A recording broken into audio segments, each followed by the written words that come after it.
What's going on, guys? Alex here, back at you with another. I'm gonna classify this as an episode of how to.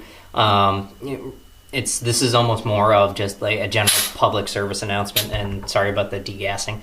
This is almost like more of a public service announcement of something that's been noticed recently throughout the industry, and that is specifically something to do with tank pressures and ASAs. This has recently come out. It has existed before as a problem.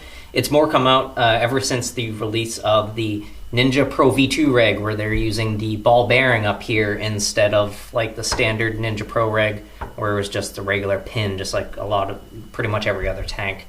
The problem was that for some reason, because of this activation system with the ball bearing instead of the pin, there were a lot of gun ASAs that were having trouble because of the output pressure coming through this ball bearing setup instead of a pin setup.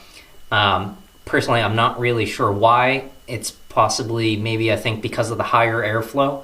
I'm not particularly too sure. I think it's just the way that the pin on the ASA is pushing in on the ball bearing instead of pushing in on the pin. Realistically, I don't know the exact answer. I don't have the exact answer for you of why that's happening, but I can help you out with getting around it. So what you're basically doing is we need to decrease the output pressure of the tank.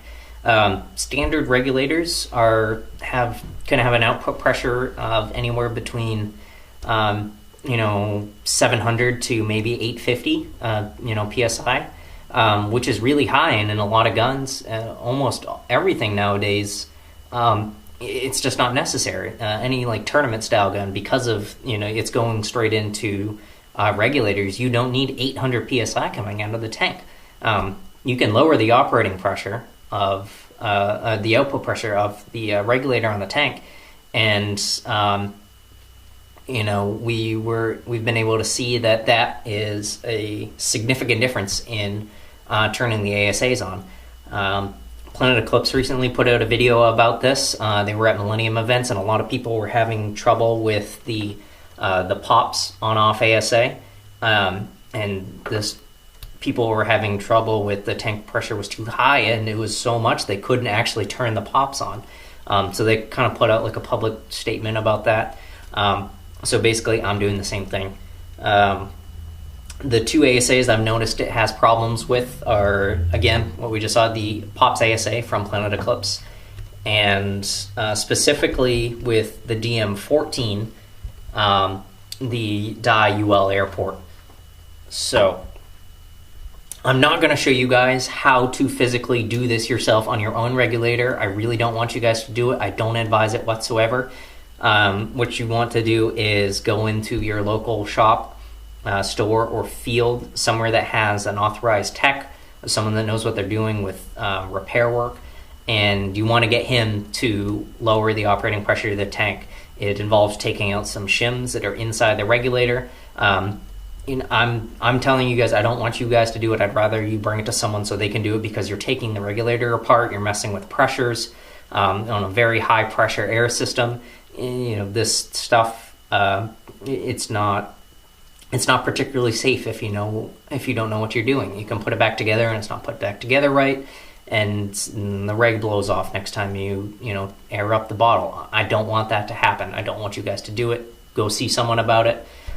So basically, I've done it to my tank. I've taken 2 of the shims out in the regulator, so now my output pressure, which I tested with a tank reg tester, my output pressure is about 540 psi.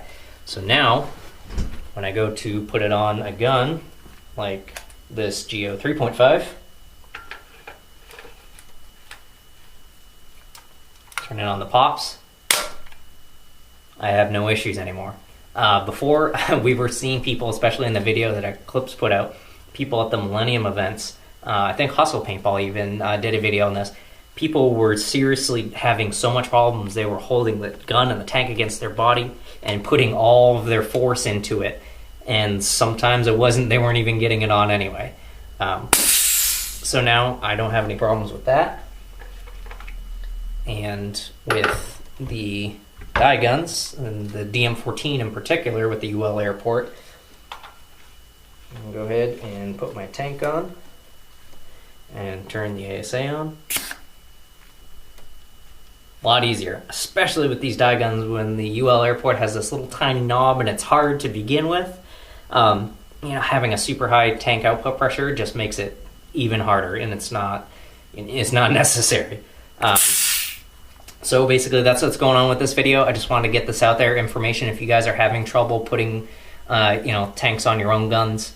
If the ASAs are having trouble turning it on, whether it be the relay on an axe or the UL Airport on any die gun, the pops or the oops on any Planet gun, anything like that. CP on-offs, even any on-off really. If you're having that kind of problem, this might be something to look into. Again, I'm not going to show you how to take the shims out and adjust your tank's output pressure. I'd rather you go see someone and have them do it who does that for a living. They do that for their job. They do it regularly, just because it can be unsafe. So that's all I got for you guys today. Just another public service announcement. I'm going to put this under the how-to, just in case, just to categorize it as something. So that's really all I got for you guys on the subject. Thanks for watching, and I will see you next time.